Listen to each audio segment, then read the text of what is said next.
안녕하세요. 성공예감 이대호입니다.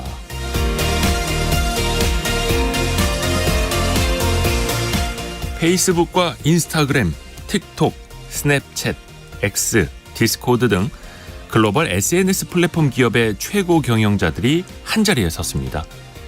좋은 일로 모인 건 아니고요. 미국 의회 청문회 자리였는데요. SNS를 통한 어린이 성착취 문제가 심각해지자 미국 상원 법사위원회가 SNS 플랫폼 CEO들을 불러 모은 겁니다. 한 공화당 의원은 이들을 가리켜서 사람을 죽이는 제품을 만들고 있다고 지적했는데요. 이날 청문회 방청석에는 SNS를 악용한 성범죄자들 때문에 자식을 잃은 부모들이 자리하고 있었습니다. 미국 민주당 의원들은 비행기에서 문 하나가 날아갔고 아무도 다치지 않았지만 해당 기종의 보잉 항공기 전체가 운항을 중단했다며 SNS 때문에 아이들이 죽어가고 있는데 왜 우리는 똑같은 조치를 취하지 않는가라고 반문하기도 했습니다. SNS로 인한 사회적 문제는 우리나라에서도 심각하죠. 유명인의 사진과 영상을 도용한 투자 사기 광고가 버젓이 게재되고 있고 여성과 어린이까지 도용한 금융 사기와 음란 계정, 사칭 계정도 셀 수 없이 생겨나고 있습니다. 우리나라에서도 매년 국정감사 때마다 도마에 오르고 국내 임원들도 국감장에 불려나가지만 달라지는 건 없습니다. 예전에 비디오 테이프로 영화를 보던 시절 항상 앞부분에는 불법 비디오 시청이 호환, 마마, 전쟁보다 무서운 재앙이라고 경고했었죠. 이제는 SNS가 호환, 마마, 전쟁보다 무서운 시대인데 왜 우리는 그걸 멈춰 세울 수가 없을까요? 성공예감 이대호입니다. 시작합니다.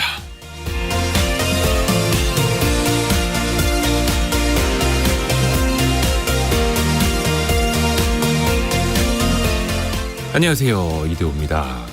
저희가 시간이 될 때마다 이런 가짜 뉴스, 가짜 광고, 투자 사기에 속지 마시라고 계속해서 강조를 해드리고 있는데요. 심지어 이제 저를 사칭한 영상까지도 지금 유튜브에 막 떠돌고 있고 그걸로 이제 투자 사기를 치려는 일당들이 많아지고 있는데요. 각별히 좀 유념하시길 바라겠습니다. 어디선가 투자 수익을 보장한다, 회비를 내라, 수수료가 필요하다, 아니면은 유튜브 밑에 스폰서라고 떠 있죠. 그게 다 광고라는 뜻이거든요. 그리고 이제 나쁜 사람들이 돈 주고 그런 광고도 하고 있는데 유튜브나 이런 데들은 또 그걸 돈을 받고 버젓이 가짜 광고를 또 올려주고 있더라고요. 조심하시길 바라겠습니다. 자, 오늘 금요일이네요. 2월 2일 금요일 원탁의 기자들이 찾아가는 날입니다. 우리 증시가 주요 국가랑 비교해 봤을 때 유독 힘을 못 쓰고 있습니다. 항상 저평가 받고 있고 그래서 이 지긋지긋한 코리아 디스카운트 현상을 좀 해소하고자 정부가 이런저런 대책을 내놓고 있는데요. 과연 우리 증시의 만년 저평가 문제를 해결할 수 있을지 잠시 후에 한번 같이 논의해 볼게요. 그리고 최근 변화의 바람이 불고 있는 두 산업을 살펴보고자 합니다. 통신시장에 22년 만에 제4 이동통신사가 탄생할 예정입니다. 또 은행업계에서도 32년 만에 지방은행이 시중은행으로 전환할 채비를 하고 있죠. 과연 매기 효과가 나타날 것인가? 같이 한번 토론해 보실까요? 자, 그리고 4433님이 퀴즈 주세요라고. 네, 지금 퀴즈 드리겠습니다. 기다리시던 경제상식 퀴즈 나갑니다. 오늘은 정답은 4글자고요. 미리 하나 말씀드릴게. 통계청에서 발표한 지난달 소비자 물가 상승률이 1년 전보다 이제 2.8%로 나왔죠. 2.8%. 6개월 만에 2%대 상승률을 보게 돼서 좀 반갑기는 한데 이걸 활용을 하시면 조금이라도 한 푼이라도 더 아끼실 수 있을 겁니다. 개인 텀블러를 커피숍에 가져가서 이걸로 담아주세요라고 하면은 카페마다 한 300-400원씩은 할인을 받을 수 있다고 하는데요. 추가로 더 할인을 방법이 있습니다. 할인을 받는 방법이요. 환경부에 이것 실천 포인트 제도를 활용하는 건데요. 한 300원 정도 더 깎아준다고 합니다. 뿐만 아니라 종이 영수증 대신에 전자 영수증을 받거나 전기차를 대여하는 등 이런 친환경 활동을 하면요. 신용카드 포인트가 100원씩은 더 적립이 된다고 합니다. 이 실천 포인트 제도를 이용하는 사람이 조금씩 입소문 나면서 지금 한 125만 명 정도 된다고 하는데요. 탄소를 줄이기 위한 포인트 제도 입니다. 이게 너무 제도가 길어가지고요. 네 글자만 앞에 네 글자만 맞춰주시면 됩니다. 조금 어려울 수 있어서 저희가 객관식으로 드리겠습니다. 1번 탄소 중립, 2번 산소 중립. 이거 산소 중립 이거 숨 못 쉬어서 죽을 수도 있는데 3번 4번 제 힌트도 더 드릴게요. 기여 중립, 4번 정치적 중립. 이 중에 하나 맞춰주시면 됩니다. 자, 탄소 중립, 산소 중립, 기여 중립, 정치적 중립 중에 하나 맞춰주시면 되겠고요. 짧은 문자 50원, 긴 문자 100원이 드는 샵 9730으로 참여해 주시면 됩니다. 추첨을 통해서 저희가 다양한 선물도 보내드리고요. KBS 콩과 유튜브를 통해서도 함께 하시죠. 성공 예감 이대호입니다. 자주 검색하시면 성공이 가까워집니다.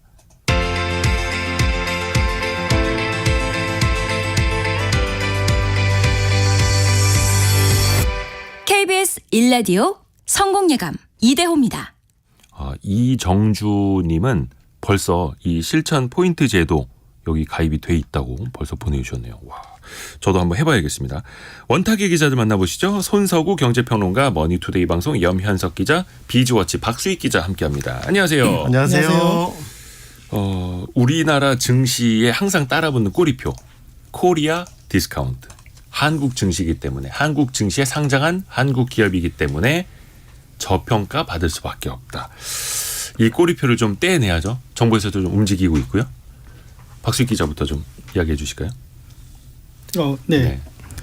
꼬리표를 떼내야 되는데 지금 우리나라가 이제 축구를 하면은 일본과의 경쟁을 하면서 지면은 굉장히 억울한데 지금 주식시장을 비교하면 일본과 우리나라가 엄청나게 지금 거의 한 5대0, 7대0 수준으로 지고 있거든요.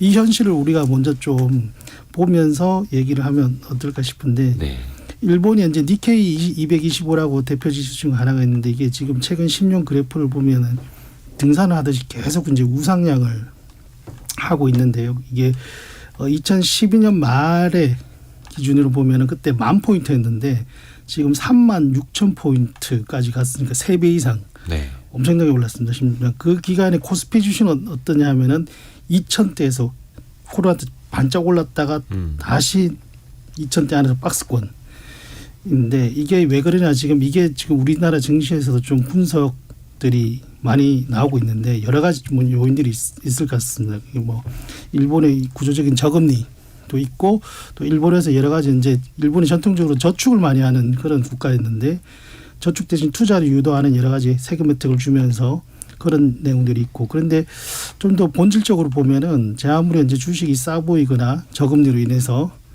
또는 비과세 혜택을 많이 준다고 해가지고 투자할 대상인 주식 자체가 좋지 않다면은 사실 이게 이렇게 10년 동안 장기적으로 오를 수는 없는 거죠. 그래서 궁극적으로 뭐냐 보면 제가 아까 2012년 10,000포인트라고 그랬는데 니케이 225주가 이때 아베 내각 2차 내각이 출범을 합니다. 이때부터 지금 기시다 내각까지 거의 한 12년 동안에 걸쳐서 꾸준히 이렇게 기업 지배 구조를 개선하면서 기업과 투자자들이 대화를 하고 응답할 수 있도록 기업들이 그런 노력들을 계속 해왔거든요.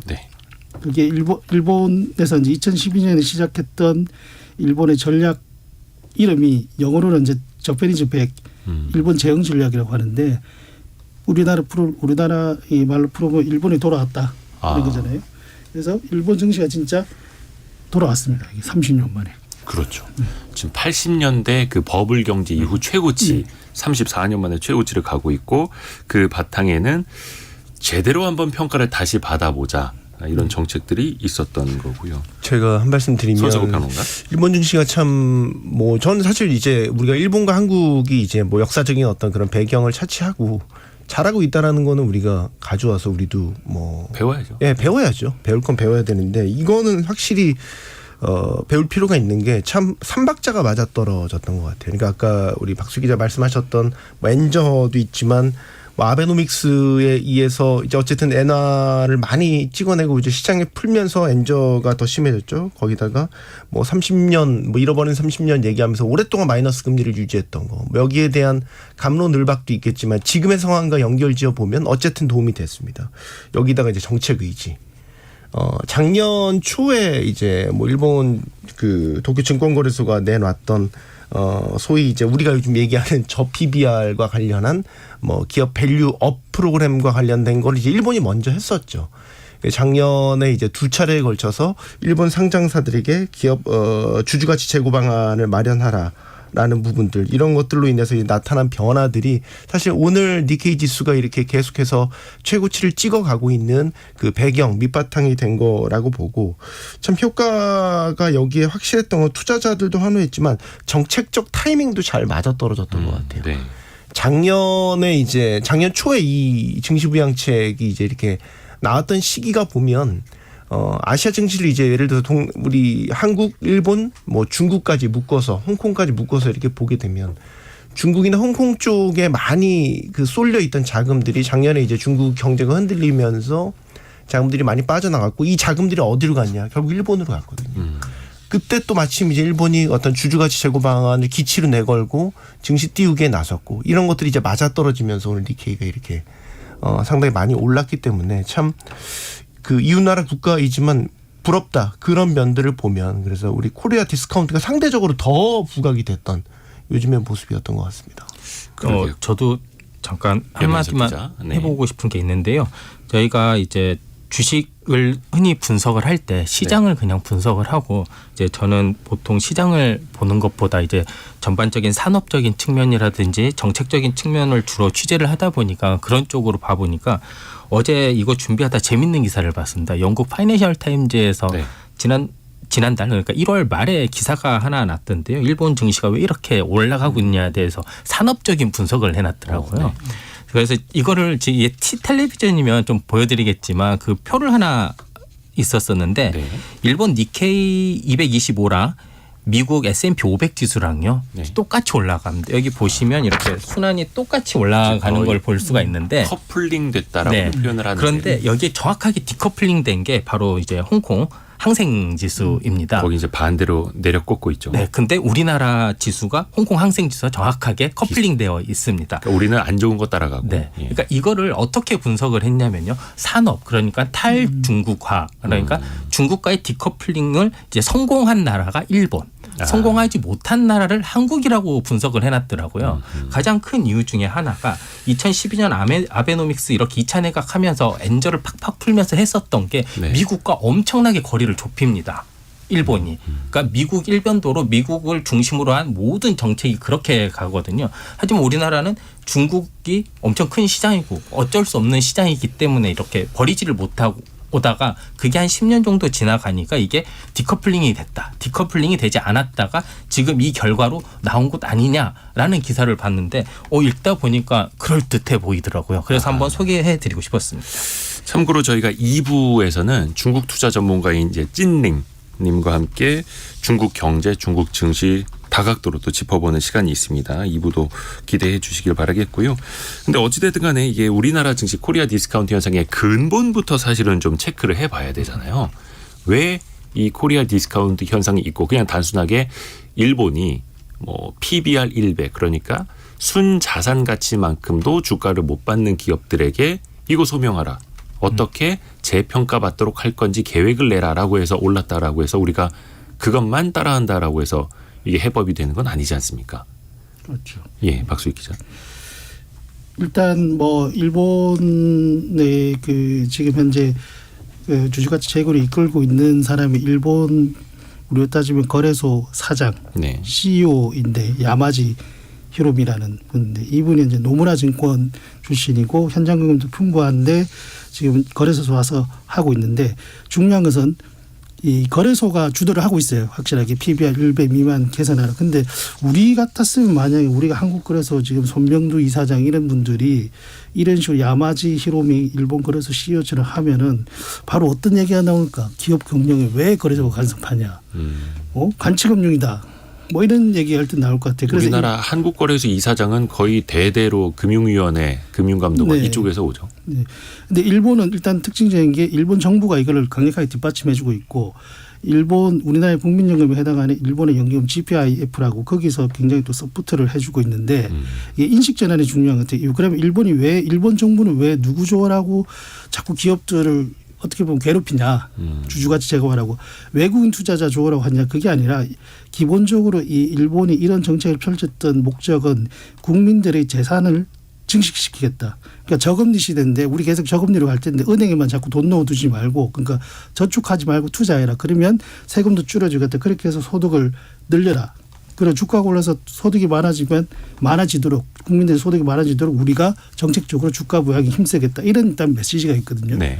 우리도 이런 메시지들이 올해 들어서 좀 나오고 있죠. 대통령이 하고 있는데 아직까지 거기에 따른 구체적인 어떤 그 제도들이 나오는 거 보면은 조금씩만 뭔가 좀 핵심적인 내용들을 자꾸 빠뜨리는 것 같아서 안타까워요. 약간 이제 디테일에서 조금씩 밀리거나 네. 속된 말로 그냥 2% 부족한. 네. 네. 근데 그게 핵심이었던. 그래서 근본적으로는 사실 제 생각도 기업들에게 뭐 공시를 더 하라, 저평가 받는 이유를 소명하라 이것뿐만이 아니라 근본은 저는 거버넌스, 지배 구조라고 보거든요. 그러니까 이른바 황제 경영하는.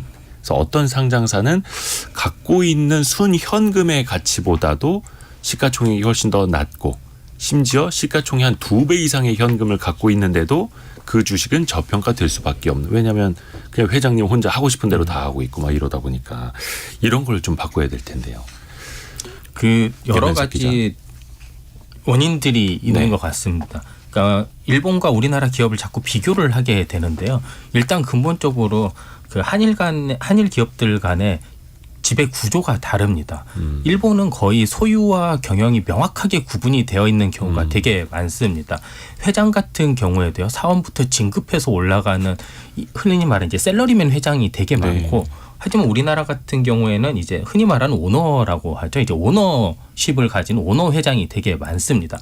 그렇기 때문에 당연히 이런 주가 부양에 따른 이게 어떻게 차이가 날 수밖에 없는 게 CEO 같은 경우에는 그 회사의 가치를 높이는 게 자신의 주 업무인 거잖아요. 네. 근데 그러니까 오너 기업의 오너십에 기반한 기업들 같은 경우에는 물론 회사의 그런 가치를 높이는 것도 하나지만 그 오너의 어찌 보면 그 명분도 지켜주는 것도 중요한 미션 중에 하나거든요. 이렇게 해서 대표적으로 우리가 했었던 게 뭐 상법에 뭐 이제 이사회 그런 의무를 좀 강화하자 이런 게 나오는 이유가 그렇죠. 그 오너십이 워낙 강하기 때문에 기업 공개가 된 이런 주식 회사들이 정확하게 우리가 그 흔히 말하는 그 교과서대로 정석대로 굴러가지 않을 가능성이 있기 때문에 근본적으로 이런 거를 조금씩 좀 수정을 하지 않으면 정책적 지원이 나와도 조금 악용될 가능성도 있다라고 좀 봅니다. 그렇죠. 그 회장님과 회장님의 아들 딸만을 위해서 경영을 할 거면 차라리 상장을 하지 말았어야죠.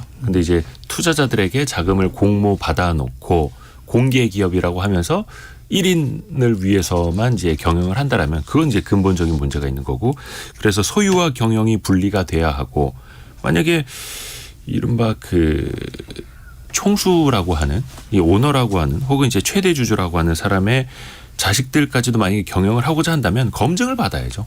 검증을 받아야 되는 거죠. 검증이라는 절차를 사실 못 믿어온 게 뭐 검증이라는 절차를 그럼 뭐 객관적인 지표를 통해서 그 오너 일가 사람들이 뭐 받겠습니까? 그냥 어떻게 보면 수사에 불과한 거죠. 그래서 상법 개정도 저희가 전에 한번 다뤘었지만 논란이 되고 있는 건 이 사회의 의무 중에 하나가 주주들을 위한 게 아니고 회사만을 위해서 지금 법이 이제 지칭이 되어 있기 때문에 이런 것들부터 이제 사실 바꾸지 않는다면 우리가 지금 계속 코리아 디스카운트의 주요 원인이 뭐냐 따져봤었을 때 뭐 빈약한 주주하는 정책이다. 거버넌스 문제도 있다. 사실 다 그런 데서 기반해서 나오는 거거든요. 그러니까 그 뭐 주주하는 정책 얘기가 나왔으니까 우리가 자사주 얘기 요즘 많이 하지 않습니까? 네.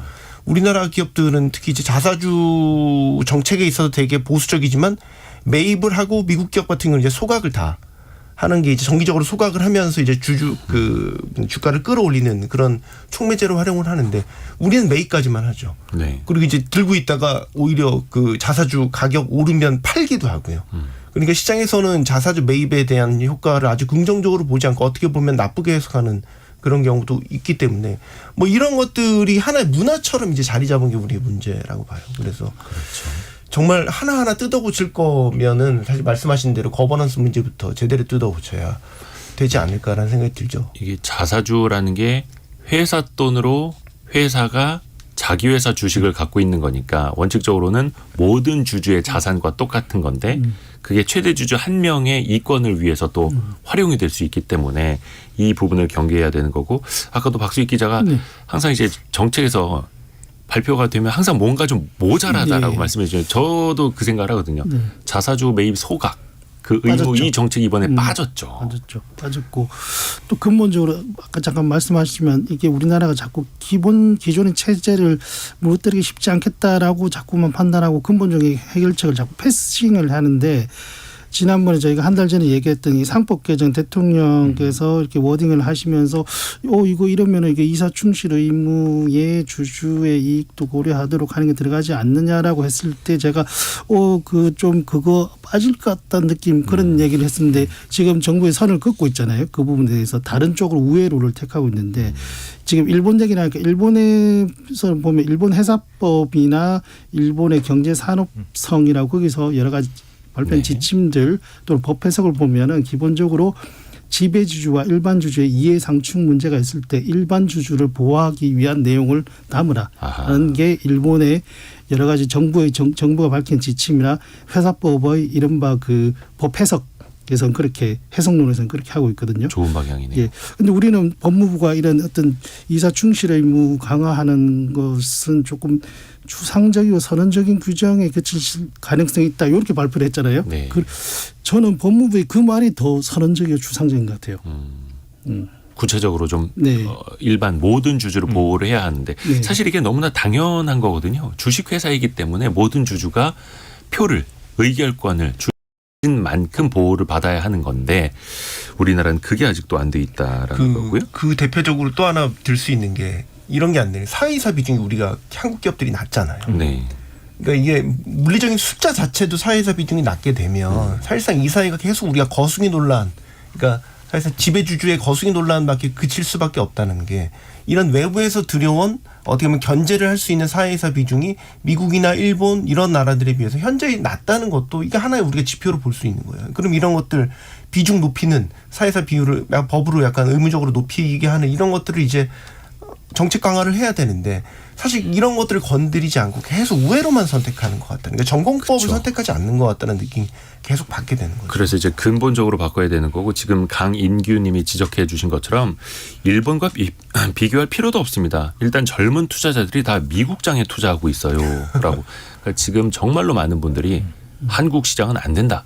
해외로 가자. 어차피 미국 시장은 공평하지 않느냐 가면서 우리나라 투자 자금이 해외로 빠져나가니까 더더욱이 한국 시장은 더 왜소해지고 있고 적은 자금에도 막 휘둘리게 되고 또 저평가받는 이런 악순환인데 진짜 우리 젊은이들에게 우리 자식들에게 한국 시장 한국 기업들에게 투자를 하면 이렇게 주주로서의 가치를 보호받고 공평하게 또 이익도 누릴 수 있어라고 우리가 가르쳐줘야 하는데 아직은 그게 이제 부끄럽다라는 거죠.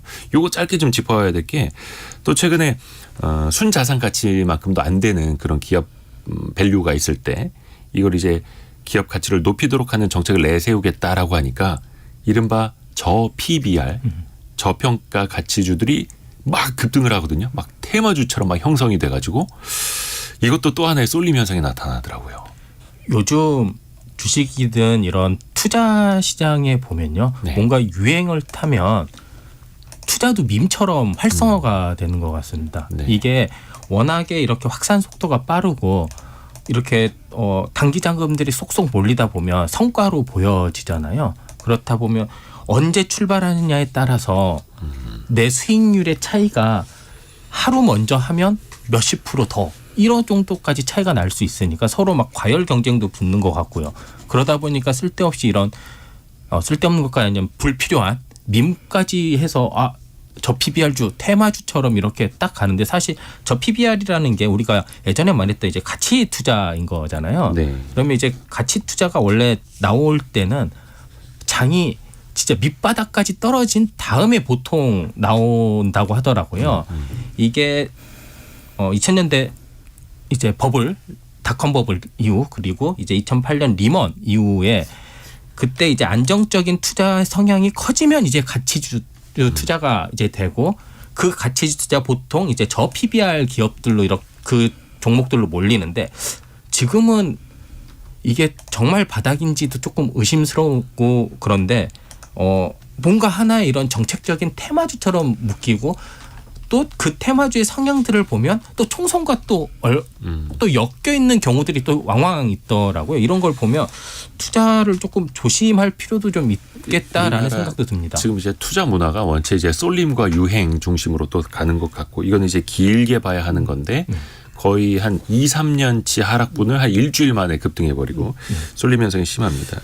저 PBR 관해서 짧게만 말씀드리면 네네네. 우리가 자꾸 일본 거를 갖고 오다 보니까 저 PBR 1배만 자꾸 강조하는데 일본 거래소가 작년 3월에 발표한 상장사를 대상으로 한 어떤 비전 목표치라는 게 PBR 1배와 ROE 8%를 했어요. 그러니까 PBR로 보는 게 아니라 ROE라고 하는 자기 자본 이익률 그러니까 효율적으로 수익을 창출해서 주주하는 정책을 할 수 있느냐를 같이 봐야 된다는 말씀드리겠습니다. 그러니까요. 주주환원 정책이 정말 중요해요. 그러니까 작년에 우리가 저 PBR을 테마처럼 인식하면 안 되는 게 작년에 일본 상장사들의 그 주가 상승률을 분석해 보면 저 PBR 주의 주가 상승률이 그렇게 높지 않았어요. 네. 물론 저 PBR이 하나의 어떤 증시 활성화 방안의 시작은 됐지만 결론은 그게 아니라 저퍼주 그러니까 PR이 낮거나 배당이 높거나 이런 종목들의 주가 상승률이 높았거든요.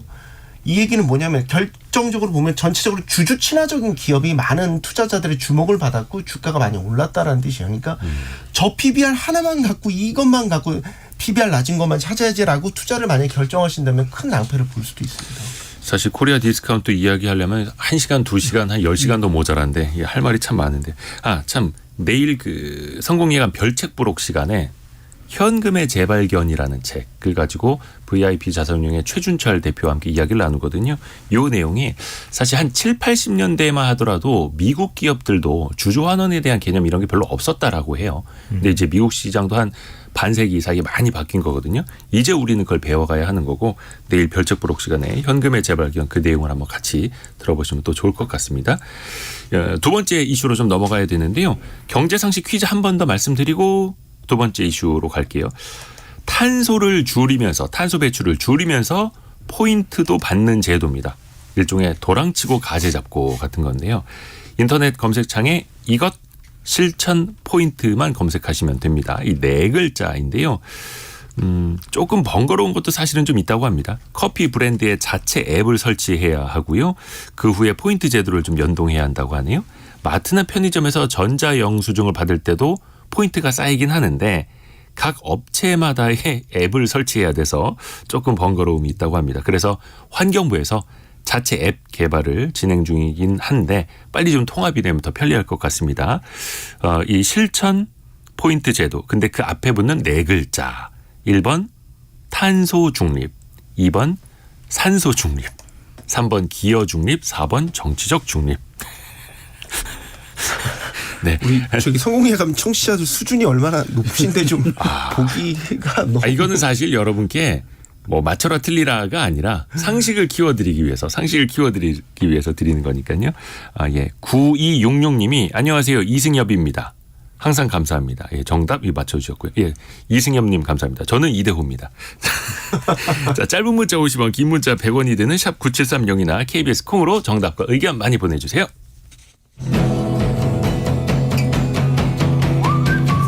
오늘의 움직임에 주목하고 세상의 흐름을 놓치지 않습니다. 여러분의 내일을 응원하며 성공의 열쇠를 함께 찾아갑니다. 성공예감 이대호입니다. 한세희 님이 개그 중립. 네. 너무 치우쳤습니다, 제가. 자, 제4 이동통신사가 조만간 탄생할 예정입니다. 일단 네 번째 이동통신사 그러니까 5G 28GHz 주파수 관련해서 경매가 있었는데 스테이지 X라는 곳이 선정이 됐다고 합니다. 조금 낯설긴 합니다. 누가 먼저 좀 설명 좀 해주시겠어요? 네, 제가 간단하게 설명을 드리도록 하겠습니다. 스테이지 X 컨소시엄으로요. 이번에 주파수 경매에 참가를 했습니다.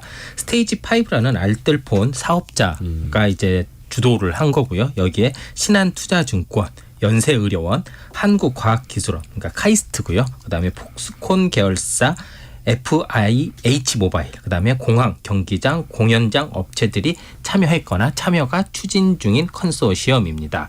이게 이렇게 이제 여러 가지 이제 다양한 분야에서 이제 투자를 모아서요. 5G 그러니까 28GHz 그거를 사서 정말 정통 5G를 한번 해보겠다라는 포부를 가지고 이제 시작한 이런 제4 이동통신사가 되겠죠. 네.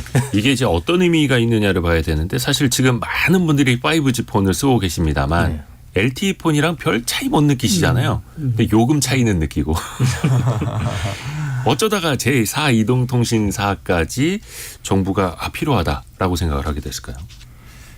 일단 저는 좀 사과를 먼저 드리는 게 제가 네. 저희가 작년에 요거 한번 제4이통 출범 가능할까 이런 얘기를 네. 한번 한 적이 있었는데 제가 그때 단호하게 출범 가능성 없다라고 아 그랬나요? 내가 이번에도 안 될 거다라고 이제 말씀을 드렸던 기억이 나는데 출범을 일단 하게 됐네요. 네. 네, 닻을 이제 올리게 됐고 축하드립니다. 네, 축하드리고 잘. 근데 어떻게 보면 그때도 이게 사업성이 좀 있을까라는 의문 때문에 그랬던 거잖아요. 뭐 그랬죠. 뭐 그래서 이제 좀 제가 단정적으로 얘기를 했던 건데 제4이동 통신이 출범해야 된다라고 했던 필요성은 늘 제기돼 왔었습니다.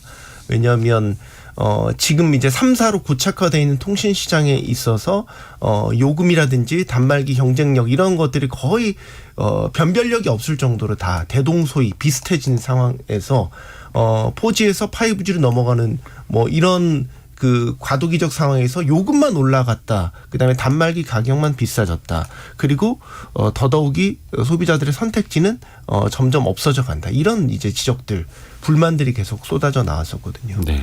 그래서 그동안 이제 정부가 가계통신비 절감이라는 정책을 위해서 여러 가지 방안들을 시행을 했습니다. 뭐 중간 요금제부터 뭐 아니면 알뜰폰 사업자에 대한 어떤 혜택을 더 늘려서 사업자들을 더 활성화시킨다라든지. 근데 이건 사실 아까 또 전공법도 얘기한 전공법은 아니에요. 그러니까 정말로 주통신사를 하나 더 만들어서 하나의 경쟁사를 하나 더 늘려서 소위 이제 시장에 3사로 고착화됐던 시장에 일종의 제4 이동통신사가 매기 효과를 일으키면 전체 가계통신비가 뭐 절감된 이런 인하 효과를 우리가 기대할 수 있다라고 보는 건데 네. 그 전공법이 이번에 이제 선택하게 된 것이죠. 그래서 네, 저는 의미는 통신 시장 내의 의미가 상당히 크다라고 생각합니다. 출범하게 된 것 자체만으로도. 이게 사실 기존의 5G도 속도가 그렇게 빠르지는 않았고 체감을 못할 정도였고 그리고 통신 3사들도 28GHz 여기는 투자가 훨씬 더 많이 필요한데 별로 사업성이 없습니다. 그래서 일부 통신사는 이 사업권을 했다가 방송에 반납했죠. 반납하기도 했고 우리 그냥 안 할래요. 했던 건데 이제 네 번째 통신사가 뛰어드는 것 아닙니까? 여기에서는 어떤 사업성을 봤을까요? 박수기 그러니까 기자. 일단 뭐 이게 28GHz라는 게 속도는 빠른데 전파에 도달하는 거리가 짧다. 그래서 이제 이거를 서비스를 하려면 기지국을 많이 세워야 되기 때문에 비용이 급하게 늘어난다. 이런 게 더 일반적으로 촘촘히 세워야 하는. 한다. 그래서 이게 지금 현재 주파수 할당으로 받은 게 4,300 정확하게 1억 원으로 예. 할당받았고 근데 그 뒤에 이제 3년 동안 설치해야 된 기지국까지 감안하면 한 1조 원 비용 투입한다. 이렇게 이제 전망들을 하고 있는데 또 일각에서는 이 6,000대 가지고 진짜 제대로 비즈니스 모델 할까 이런 또 얘기도 하시고 그래서 이 투자 비용들이 많기 때문에 그러면 이게 자칫 승자의 제주가 되는 거 아니냐라는 우려는 있는 것 같고요. 근데 어떤 사업성을 받느냐 아무래도 뭐 예전에도 한번 여기에서 토론했던 것 같은데 AI 시대, 인공지능 시대이다 보면은 또 이러한 전파의 도달 거리가 짧은데 그걸 좀처럼 잘 커버를 하다 보면은 어차피 속도가 빠르고 처리 용량이 큰 그런 수요들이 늘어나지 않겠느냐는 기대감. 지금은 잘 모르겠습니다. 뭐 그런 사업성들을 얘기하는 것 같아요. 또 중요한 거는 이제 사업자 입장에서가 아니라 소비자 입장에서인데 결국은 통신 비용의 문제 아니겠습니까? 그러면은 더 경쟁자가 많아지고 통신사가 많아지면 통신비가 좀 내려갈까요? 어떻게 볼 수 있을까요? 저는 염현석 기자. 지금 이게 제4 이동통신사가 생겼다고 해서 뭐 당장 어떤 변화는 없을 것 같습니다.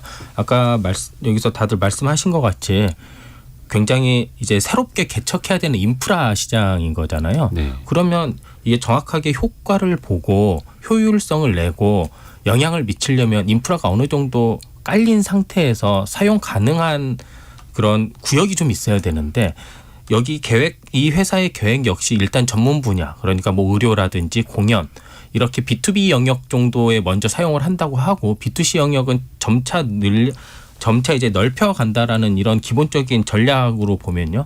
소비자가 직접적인 체험을 할 수 있을 때까지는 조금 더 오래 걸릴 것 같습니다. 이제 다만 이제 하나의 더 경쟁자가 시장의 플레이어로 들어오니까 이제 기존 3사가 뭐 특별 뭐 프로모션을 낸다든지 뭐 이 정도의 효과 정도밖에 없지 않을까라는 생각이 조금 듭니다. 사실 기존의 3사도 통신사는 경쟁이 엄청 치열하거든요. 그래서 광고비를 많이 쓰는 기업 상위 순으로 봐도 통신사들이 빠지지를 않고, 그런데 또 우리가 체감하는 통신비 인하 효과는 크지 않고, 또 반대로 통신사들 입장에서 보면은 2000년대 초반이나 20년이 흐른 지금이나 1인당 평균 비용을 보면은 거의 비슷하다.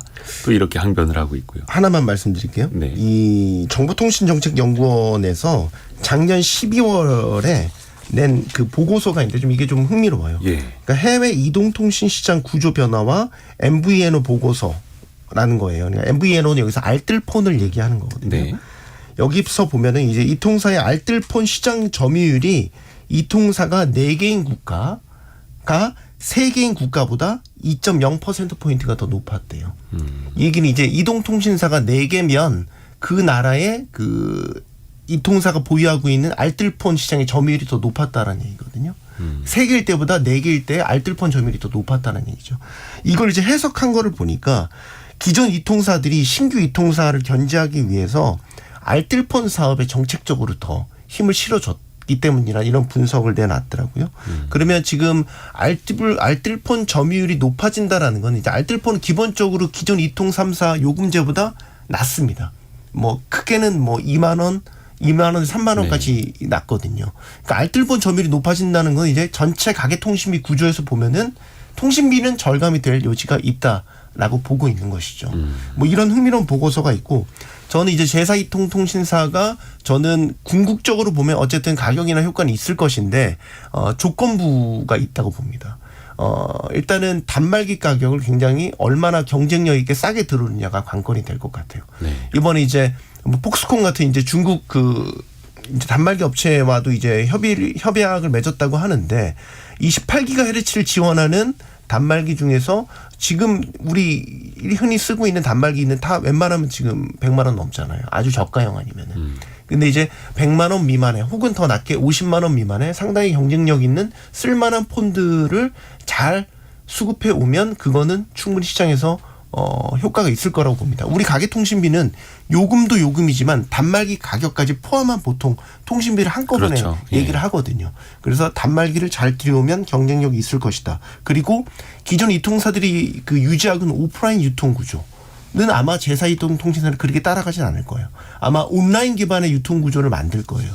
그러면 이제 오프라인 유통 구조에서 나오는 그런 비용들을 좀 세이브할 수 있다. 절감할 수 있다. 그런 면에서 장기적으로 보면 시장에 안착한다면 비용 절감 효과가 있을 것이다. 이렇게 전망합니다. 은행 이야기를 좀 해야 되는데 시간이 많이 가버렸네요. 한 가지만 좀 이야기를 하겠습니다. 그러면 이제 대구은행도 이제 시중은행으로 탈바꿈할 예정 아니겠습니까? 이것 역시 은행권의 경쟁을 더 촉진하겠다라는 정부의 보관일 텐데요. 은행 분야에서도 좀 매기 효과가 날까요? 지방은행 하나가 시중은행으로 전환된다라고 한다면요. 박수익 기자. 예. 일단 대구은행이 이제 어느 정도 요건을 다 갖췄고, 부산은행하고 투톱인데 지방은행, 부산은행은 요건을 지금 못 갖췄고 대구은행은 아마 될 것 같아요. 그런데 뭐 시중을 전환하더라도 당장에 뭐 드라마틱하게 뭐 여기서 뭐 영업을 뭐 확대한다는 이런 것보다는 이것과 함께 개인적으로 이제 지금 다시 이제 인터넷 은행들도 추가로 지금 검토를 하고 있잖아요. 그런 것까지 좀 결부가 되면은 그래도 어느 정도는 좀 경쟁 효과가 좀 나지 않을까 저는 그렇게 보고 있습니다. 혹시 다른 의견 있으세요? 최근에 이제 대한대출 플랫폼에서도 이제 드러났지만 네. 온라인 비대면 서비스에서 나타났던 금리 비교 효과가 확 드러났잖아요. 지금 은행들이 어쨌든 행동을 하잖아요. 네네네. 역마진을 감안하고서라도 금리를 낮춰서 고객을 확보하겠다라는 이제 전략들을 이제 취하고 있잖아요. 네. 그래서 일종의 이제 이런 신규 진입, 그러니까 시장에 진입하는 새로운 어떤 플레이어가 일으키는 매기 효과는 시장에 안착한다는 조건하에 충분히 나타날 거라고 생각을 합니다. 대환대출 플랫폼, 그러니까 신용대출, 주택담보대출, 이제는 전세대출까지도 서로 간에 비교하고 갈아탈 수 있는. 그러니까 기존에는 온라인 홈페이지라고 해봐야 은행연합회 정도, 아니면 실제로 창구를 다 찾아다니면서 나에게 적용되는 금리를 비교했어야 되는데 이제는 그게 모바일로 너무나 간편해진 그런 세상인 거죠. 그래서 이게 실질적으로 통신비도 그렇고 은행 이자도 그렇고 많은 사람들에게 좀 실질적으로 좀 다가왔으면 하는 바람도 가져봅니다. 이게 또 앞으로 어떻게 실현되는지 저희가 또 계속해서 전달을 해드릴게요. 오늘 손석우 경제평론가, 머니투데이 방송 염현석 기자, 비주워치 박수익 기자 함께했습니다. 고맙습니다. 감사합니다.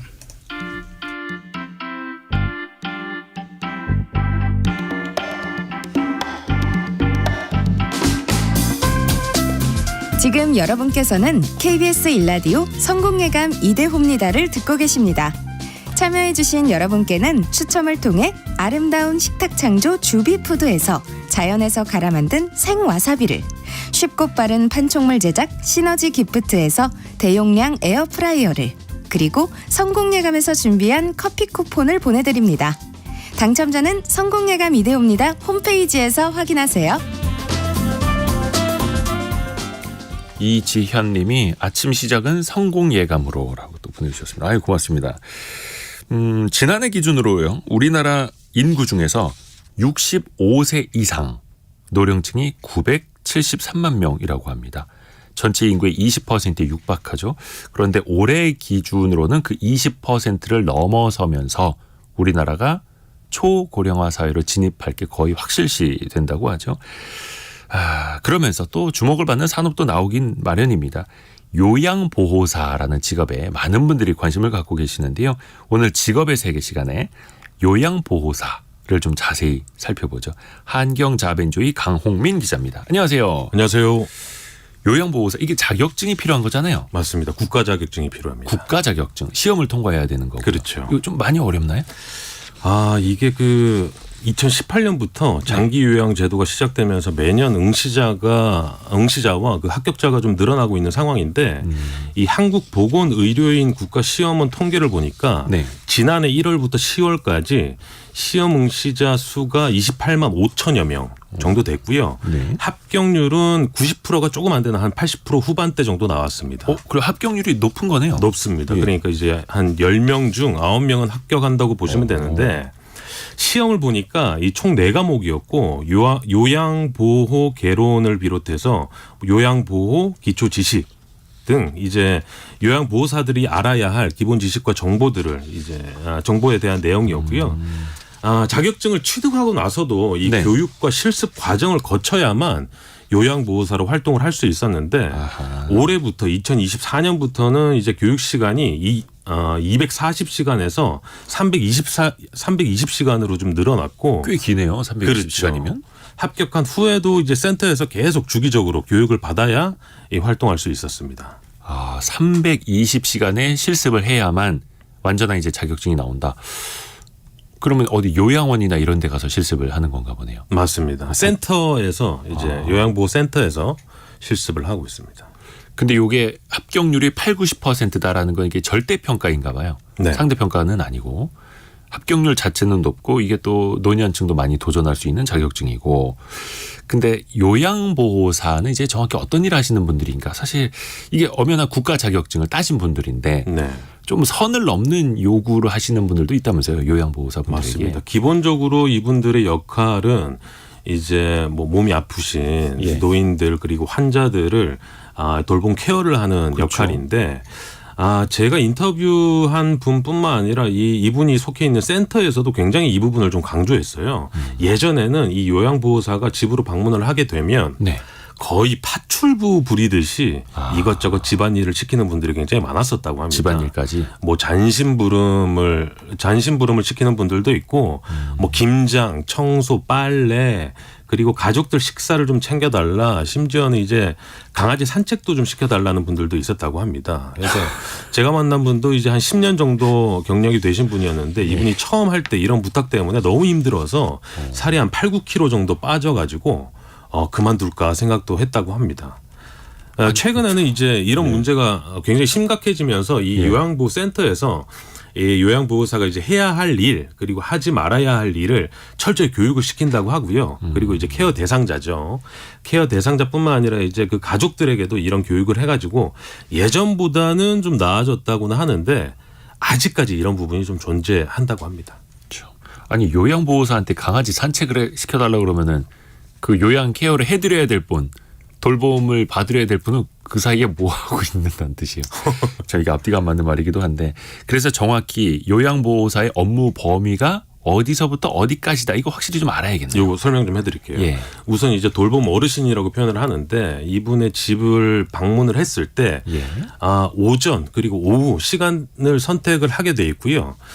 평균 이제 한 3-4시간 정도 어르신을 돌봐드리는데 보통 이제 식사 그리고 목욕같이 신체활동 지원부터 방청소 그리고 말벗을 해드리는 것처럼 일상생활 그리고 정서활동 등을 지원을 하게 돼 있습니다. 네. 보통 이제 상태가 좀 좋으신 분들은 주변에 이제 산책을 함께 나가기도 하는데 네. 제가 만난 요양보호사가 맡은 어르신은 1급이었어요. 1급은 이제 가장 중증 환자였고 몸을 움직이기가 힘들어서 방문하게 되면 가장 먼저 잘 주무셨는지 체크를 하고 그리고 기저귀를 갈아드리는 일을 가장 먼저 한다고 합니다. 아무래도 가장 중증 환자니까 거의 누워만 계시는. 맞습니다. 근데 1등급 중증 환자라고 표현을 해주셨는데 이게 요양 등급은 어떻게 갈리는 거예요? 이게? 이제 보통 그 어르신들 중에서는 특히 이제 몸이 편찮으신 분들은 장기 요양 인정 신청을 많이들 하시는데 이 신청을 하게 되면 이 신청한 분들 대상으로 이제 간호사 그리고 사회복지사 그리고 물리치료사 등으로 구성된 국민건강보험공단 소속 직원들이 방문을 하게 돼 있습니다. 직접 방문을 해서 이제 신체 기능부터 뭐 인지 기능 등 총 52개 항목을 확인한 뒤에 심의를 거쳐서 판정을 하게 돼 있습니다. 그리고 이제 1등급부터 5등급 그리고 6등급까지 있는데 6등급은 인지지원 등급이 고요. 네. 그리고 이제 이 등급 구분을 이제 하게 돼 있습니다. 보통 이제 아까 말씀드린 대로 1, 2등급은 타인의 도움 없이는 일상생활이 좀 불가능하신 분들, 네. 굉장히 중증 환자들이죠. 그리고 5등급과 6등급 인지지원 등급은 이제 치매를 앓고 있는 분들을 대상으로 이렇게 등급별로 나누게 되어 있습니다. 아하, 그렇군요. 김은희님이 40대인데 요양보호사 자격증 생각 중이네요. 잘 들을게요. 라고 이야기해 주셨고 임세정님은 장롱 면허인 요양보호사분들도 많아요. 라고 이야기를 해 주셨고 이러신 분들이 굉장히 많습니다. 아하, 그렇죠. 일단은 따놓고 자격증을 따놓고 실제 활동은 안 하시는 분들이 굉장히 많습니다. 아하, 그러네요.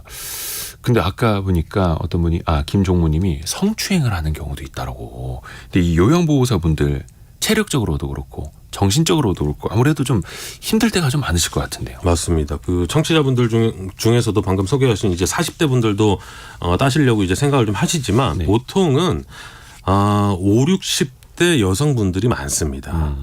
은퇴하시고 이제 자격증을 취득해서 요양보호사로 활동하시는 분들이 되게 많은데 네. 보통 이제 아까 말씀드린 대로 몸을 제대로 가누지 못하는 어르신들을 그 돌봐야 되기 때문에 아무래도 체력적으로 좀 부담이 있는 부분도 있었고요. 특히나 이제 정신적으로 스트레스를 좀 많이 받았는데 말씀드린 것처럼 이제 무리한 부탁을 하는 경우가 제일 많았고 다른 요양보호사분의 이야기를 좀 들어보니까 이 집안에 물건이 없어졌다고 해서 이 요양보호사를 의심해서 경찰까지 오는 이런 경우도 있었다고 합니다. 집안에 물건 없어졌다고요? 아이고. 박지수님이 제가 급하게 사람을 구하지 못해서 부탁을 해와서 임시로 제가 방문 요양을 하는데 보호자분의 갑질이 너무 심하네요. 가정부, 파출부 취급에 수준 이하 취급을 하네요라고 이렇게 또 어려움을 토로하신 분들이 맞습니다. 많네요. 현장에서도. 그럼 이분들은 그만두거나 이거 다른 사람하고 교체합시다 막 이렇게 요구할 수도 있는 거예요. 그럴 수도 있습니다. 사실 얘기를 들어보니까 이 돌봄 대상자뿐만 아니라 그 가족들과도 굉장히 그 케미라고 하죠. 궁합이 굉장히 중요하다고 합니다. 그래서 이제 간혹 서로 너무 안 맞을 때는 센터에 요청해서 이제 바꿔달라고 하거나 이제 교체를 해달라고 이렇게 요청하는 경우도 있다고 합니다. 그래도 요양보호사분들 보람 있는 순간은 많이 있겠죠. 그렇죠. 이 얘기도 좀 들어봤는데 네. 사실 어떻게 보면 이 가족들이나 자녀들이 해야 할 일을 요양보호사가 대신하는 경우잖아요. 네. 그렇기 때문에 이제 돌봄 대상자 가족들에게 이 고마움 그리고 감사하다는 말을 자주 듣는데 몇 년 전에 이분이 명절이었대요. 네. 그 아침에 어르신 댁에 이제 방문을 해보니까 전날 어르신의 아드님이 봉투를 하나 놓고 가셨대요. 그래서 네네. 그걸 열어보니 엄마를 하루라도 더 보게 해주셔서 감사합니다라는 편지가 있었는데 그 편지를 받고 굉장히 많이 우셨다고 합니다. 이분 말씀으로는 이제 요양보호사 한 명이 한 가정을 살리고 그게 모여서 사회를 살리는 굉장히 중요한 역할을 하는 사람이다라고 그러네요. 하는 그 자부심을 가지고 있었습니다. 정말 중요한 일 하시는 겁니다. 근데 이게 또 경제적으로도 적당한 보상이 있어야 될 것 아닙니까? 네. 이분들의 급여 수준은 좀 어떨까요? 아까 등급별로 나뉜다고 말씀드렸는데 네. 돌봄 환자 이 등급별로 시급이 조금씩 차이가 나고 이게 또 센터별로도 차이가 있습니다. 예. 제가 만난 분은 1급 어르신을 맡고 있어서 시급이 보통 이제 13,000원에서 4,000원 사이로 왔다 갔다 했고요.